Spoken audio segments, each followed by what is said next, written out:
Hey, welcome back, guys, to the Spiritual Safe House. My name's Laura. I'm your Christian energy healer. Now, I know I usually don't hop on Fridays, but I just felt like I needed to talk to you guys about something today.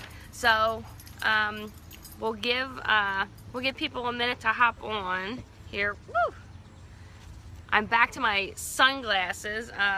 It was supposed to be rainy, like torrential downpours today and flash flooding and this, that, and apparently the meteorologists once again don't know what they're talking about, so it's sunny and I can't see anything.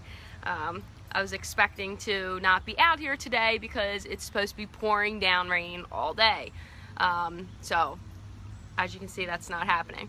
So I don't know why. I can see that people, it doesn't tell me the names of people when they get on anymore. I don't know why. But I don't know. Okay, guys. So today we're going to talk about how you can absolutely kill it with your self-talk so that you can live and find your passion and your purpose. Let me put this down here. Okay, so I think this is so important because, oh, hey Deanna, how are you? Thanks for hopping on. I think this topic is like so important because you're with yourself 24 hours a day, right? You can't get away from yourself. And if you don't like who you're with all the time, that's a problem. Right? And if the person that you're with all the time is saying all this crap about you all the time, then, you know, that is, it's not going to get you anywhere in your life. Okay? So we have to come to this realization that we can't get away from ourselves. So we might as well try our best to actually, you know, like who we're stuck with forever. Right? So that's kind of the direction that we're going to go today. Okay, so how your self-talk is literally keeping you from doing anything in your life, especially finding your passion and your purpose. Okay, and it makes me so sad to think that, you know, you absolutely have the potential to do whatever you want in your life. And I know sometimes we can think that we really don't know where we're going, we don't know where we should be going, but you have that within you, and all you have to do is figure out how to navigate your way to be able to find exactly who you are and what you should be doing. Okay, and that's my job, is to help you to be able to navigate to find those things. All right, so, you know, with this whole idea of self-talk, you know, why are we so mean to ourselves, right? And I think part of the problem is that we are like constantly comparing ourselves to other people, right? I know that I do it, and we had talked about this before. Like, you know, we say, oh, I don't care what people think. But deep down inside, there's a little part of you, you know, that somewhere does care what people think, right? Because if we didn't, then we wouldn't act in certain ways. We wouldn't, you know, try to actually like look presentable when we went out, or, you know, put on a little bit of makeup, whatever it may be. You know, if we really didn't care what people thought, then we wouldn't filter ourselves. You know, and I know some of us have a problem with a filter to begin with, but, you know, we really just wouldn't even care. You know, we would just say whatever we wanted. We wouldn't care who we offended. We wouldn't care how mean we were to other people. You know, so part of us does care how we present ourselves to others. And I think, you know, we're constantly, you know, comparing ourselves, and I know, at least for me, this is kind of, I've toned it down a little bit as I've gotten a little bit older. I think this is, you know, it can be more difficult when you're younger, but we still have that piece, You know, we still have that piece that, you know, we do want to present ourselves well. We do want to look good. And there's nothing wrong with those things, right? But when you start to say nasty things to yourself because you aren't like these other people who, you know, are, especially when we look at people like in magazines and things like that, like, oh my gosh, that is like one of my biggest pet peeves, because you do realize when you're looking through those magazines, those people don't even look like that, right? They don't even look like that. So, you know, to put out this, you know, this false sense of self and say, oh, well, I don't look like that. You know, I don't have perfect makeup and perfect hair, and I'm not a size 0 or whatever it may be. And not making this about size or anything like that. But, you know, we look at these people who are fake and we compare ourselves to this fakeness, and we think less of ourselves because of it, right? It's crazy. It's crazy. So, you know, we compare ourselves to those people in society, which I really think is like the worst absolute thing to do. And we also compare ourselves to people, come here, we also compare ourselves to people that are in our lives, right? And I think that there's a big difference. There's a big difference between comparing yourself to people in your life and then actually saying, you know, hey, I really admire that person for that. I want to try to implement that quality in myself. Okay, there's a line between that. So if you see, you know, that one of your friends, you know, they just really have this amazing work ethic, right? Just fabulous work ethic. And other people notice it too. You know, you could either say to yourself, oh, I'll never be like that person. You know, I'll never be, you know, as good as she is or as good as he is. You know, I didn't grow up like that. I don't work like that. And you can start beating yourself up about it. Or you can look at the situation and you can say, wow, that's really amazing that she works like that. Oscar! You know, it's really amazing that he or she works like that, and, you know, I would really like to implement some of those characteristics into my own life, and think about ways that your life could change if you were, you know, if you did have a better work ethic, or if you were more patient or honest or whatever it may be. So, you know, just think about the way that you are approaching it. Okay, just be mindful of the way that you're approaching these things, because there's a positive and a negative way to approach everything. Okay, now I heard this quote, and I forget where I heard this, but it always stuck with me, and it is so true. But whoever it was said that what other people think of you is none of your business. What other people think of you is none of your business.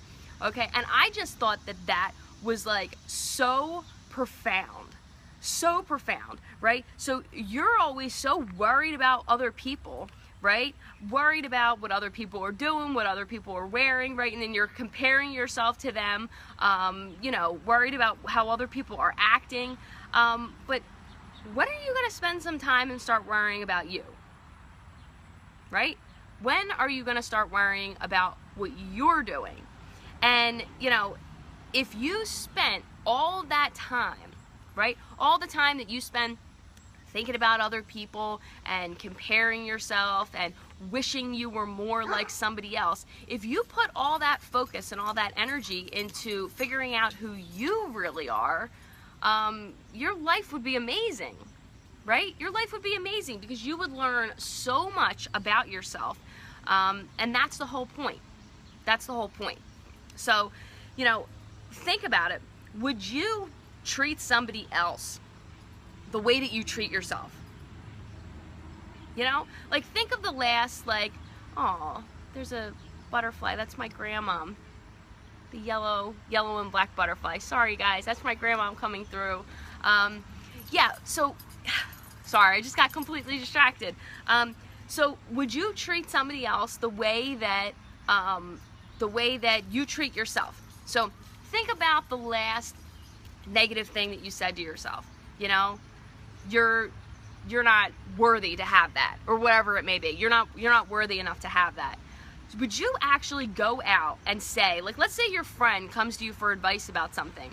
Would you actually say to them, well, of course you can't have that. You're not worthy enough to have that. Would you really say that to somebody? No, of course you wouldn't. You know, so why do you think it's okay to say it to yourself?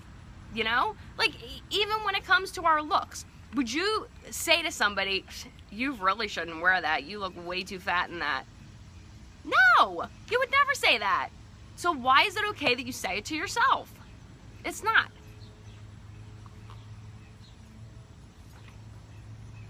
It's not okay. All right, so kind of, if you're having difficulty with this, take it, you know, think about it like that. All these things that you're saying to you, would you say them to somebody else? Would you say them to your mom or your dad or your best friend, your spouse? You know, would you say these things to your coworkers? Would you say these things to a stranger? No, you wouldn't do that. So, you know, it's if you wouldn't say it to somebody else, then why is it okay that you would say it to yourself? You know? But all of this self-talk, it turns into blocks. That's what it turns into.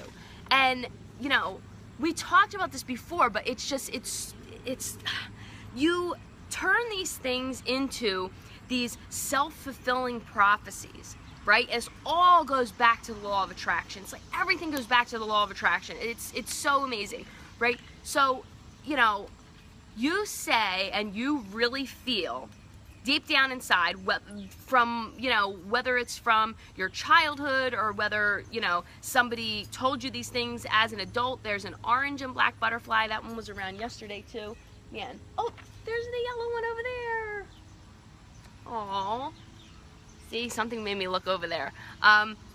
So, you know, I get so easily distracted, guys, sometimes. I'm really sorry.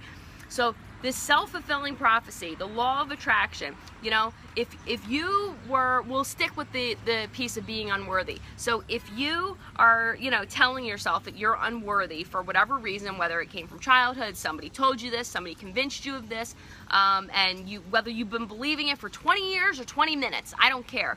So you believe so deeply in yourself that you are unworthy, and when you believe so deeply about something like that, you have these, you know, these really expressive emotions about it. And you really feel that, you know, and along with that comes with all of these other emotions, you know. You start to feel, you know, guilty about things that you've done. You start to feel resentment against yourself. You start to feel afraid to do anything, you know, because you're so unworthy, and you just, you know, are starting to get anxiety about all this stuff. And the more emotion that you express towards that I'm unworthy, that's what you're going to be attracting back into your life. Because remember, it's not just that thoughts become things, it's that your emotions become things. So the more emotion that you put out of I'm unworthy, that's what the universe is going to be sending back to you. That's exactly what you're going to be attracting to you. So you're going to be attracting back to you more circumstances to make you feel unworthy. You're going to be put in more situations where you can say, see, I told you I was right. You know, see, I told you I'm not worthy to have those things. I told you I can't be like that. Self-fulfilling prophecy, okay? That's exactly what it is. You are attracting these things to you because you are writing the story of your life. That's what you're doing. You're writing all of these things out, okay? So when you say that, you know, I can't do it, and you just start to convince yourself that all this crap is true, then that's what you're gonna bring more of into your life, okay? And that is why all of this self-talk just completely puts a wall up, and it completely blocks you from any growth in any way, okay? Because you have just convinced yourself that you can't do things. You've convinced yourself that you're just this way, and you can't be anything else. That's why I really don't even like when people say, oh, I just do it because I'm an introvert, you know, or I just do it because of this, and you're labeling yourself. You're labeling yourself, right? Because I used to do the same thing. And, you know, now I'm like, okay, well, yeah, maybe part of me, like, let's see, I have different views on what like introvert means. So like as introvert, to me, that means that it takes me a little bit longer maybe to make decisions, and even this is labeling myself, you know. There was an article that I read that like showed that people who are introverts, when they're thinking about something, it goes into, you know, numerous different places in the brain, as opposed to extroverts where it just goes to like one or two places and they can make decisions more quickly, you know. But those are the kinds of like scientific things that I like to look at, and that's why I would say that I'm an introvert. You know, I have a tendency to take more time to think about things. I want to like review all of my options before I make a decision, which can kind of push me into being over, you know, a little over analytical on things. I think too much into things. But that's the kind of stuff that I think about when somebody says introvert, you know, because I think a lot of other times people say introvert and they're like, oh, well, I can't be around people. I don't like doing those things. I don't go out anywhere, you know, because I'm an introvert. And while sometimes those things, like maybe, you know, I also believe that like to recharge myself, like being in a big group of people wouldn't help me to recharge myself. Like I like spending time by myself.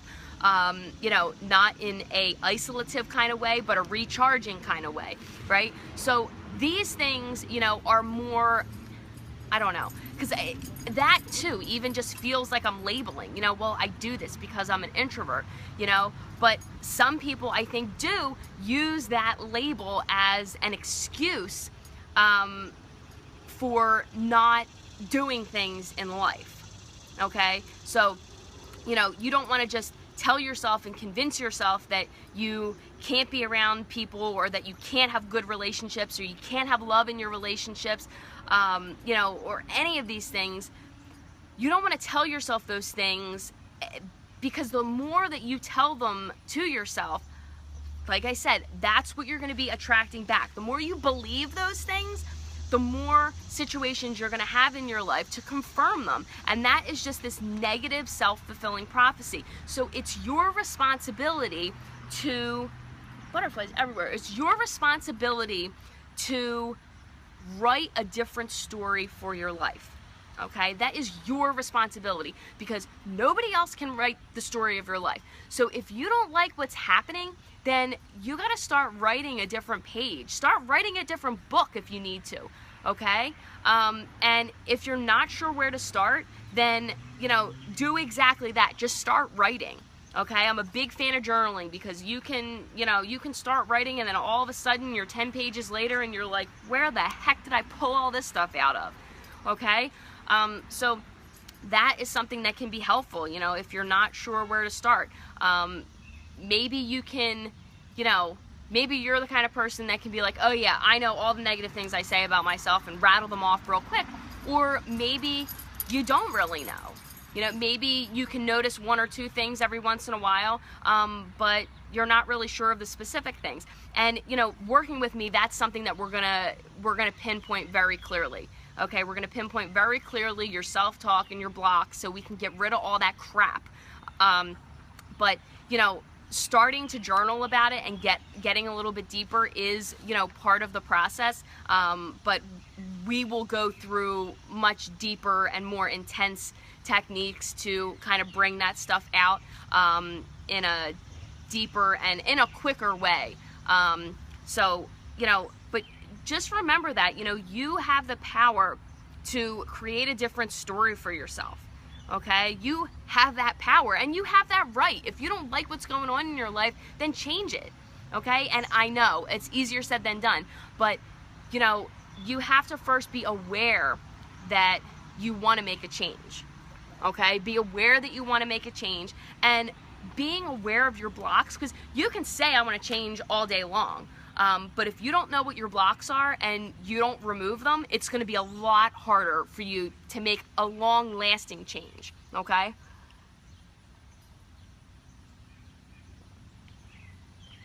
All right, now, so one of the techniques that I want to talk to you guys about is And now when I say these techniques, you want to make sure that you're doing these very purposefully.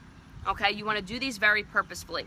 But this is specifically to bring awareness to your self-talk. Okay, that is what this is to do. Bring awareness to your self-talk. And you know, by doing exercises like these, if you then come and work with me, I would really suggest, you know, kind of writing some of this stuff down, because this will absolutely help coming into our sessions together. Okay, so what I want you to do is, for every negative thought that you have about yourself, now this means that yes, you have to pay attention to it. Okay, you have to pay attention to it, and sometimes this can be a little exhausting. I'm not gonna lie to you, because we have way more negative thoughts about ourselves than we do positive during the day, unfortunately. So what I want you to do is, for every negative thing that you think about yourself, I want you to then say 3 reasons why that's not true. Okay? 3 reasons why that's not true. So if you're, you know, going about your day or whatever, and you start to feel, hey, I'm really not worthy to do this, then I want you to stop, and I want you to think of 3 reasons why it is not true for you to say that you're not worthy. Okay? And like I said, writing it down can really make be powerful. Okay? Can really make an impact. So if you are, you know, I always carry a little notebook around with me just for like random things. Sometimes I think of things and I just have to write it down. So I would really suggest that to you, because when things like this happen, you can, you know, you can write those things down. Okay? If you say to yourself that you're ugly, you're in the store, you're trying to try on clothes, you're too fat, whatever. Okay? You need to whip out your notebook and write down 3 reasons why that's not true. Okay? And like I said, you want to do this on purpose. You want to do this on purpose, because you literally have to retrain your brain to think in a different way. Okay? And it's so important that you get a hold of this, because this negative self-talk can be so detrimental, and it can keep you from everything. It can keep you from your passion and your purpose. It can keep you from a relationship with God. It can keep you from, you know, healthy interpersonal relationships in any capacity. And it can keep you from having open spiritual channels. Okay? And all of these things are things that I want for you. All right? So that's the first thing that I want you to do. And then, now this will probably be a little bit easier for some of you, especially those that carry around crystals. And now this doesn't have to be a crystal. I say it's a crystal because most of my audience, you know, has crystals or whatever. So I say that, but it can really be anything. So what I want you to do is, I want you to carry around a crystal in your pocket. If you're not already doing that, if you don't have crystals, it could be anything. It could be a penny, a quarter, a button. It doesn't matter to me. So I want you to carry whatever that is, something around in your pocket. And every time you touch that, every time you touch that crystal, you touch that button, you touch that coin, I want you to tell God something that you're grateful for. Okay? Not just say, you know, to yourself what you're grateful for, or just say out loud to nothing, but I want you to be purposeful and specific and tell God something that you're grateful for. Okay? So those are the 2 things that I want you to start with. And, you know, trying these exercises, either both or one of them, even for just like 24 hours, can make such a difference. It can make such a difference. I did an exercise once where it was don't complain for 24 hours. That was hard. It was hard. I'm not gonna lie to you, because it really does bring to your awareness not only how much you try to complain, but how much other people around you complain. It was unbelievable. And by the end of the 24 hours, like, I couldn't even bear to be around people that were complaining. But it really does make a difference. So that's why I'm saying you want to be very purposeful with this. Okay, you want to be very purposeful. So maybe starting with one of these things, and then if you kind of get the hang of it and it's starting to come more easily, and if you try to practice this on a daily basis, it will start to come more naturally. Okay, and I'm telling you, you will see a change in your self-talk. Absolutely you will. Okay, so for every negative thought that you have, I want you to give 3 reasons why that's not true. 3 reasons. And then I want you to carry around something in your pocket, and every time you touch that during the day, I want you to tell God something that you're grateful for. Okay, do these things on purpose. All right, so if you want to dig deeper and work on, you know, more specific techniques, like I was saying, to identify these blocks and see exactly what is holding you back from owning your passion and purpose and from living the life that you want, I want you to book a crystal clear strategy session with me, okay? Because we're gonna get deeper into these things, identify your blocks, and I will tell you exactly how I can help you to break through them so that you can have crystal clear spiritual channels and live a life of unwavering passion and purpose. Okay, so I want you to do that now. I'm going to put the link in the comments below. Okay, if you have any questions at all, don't hesitate to ask me. Okay, because you are worth it, you deserve it, and I want you to be living your passion and your purpose.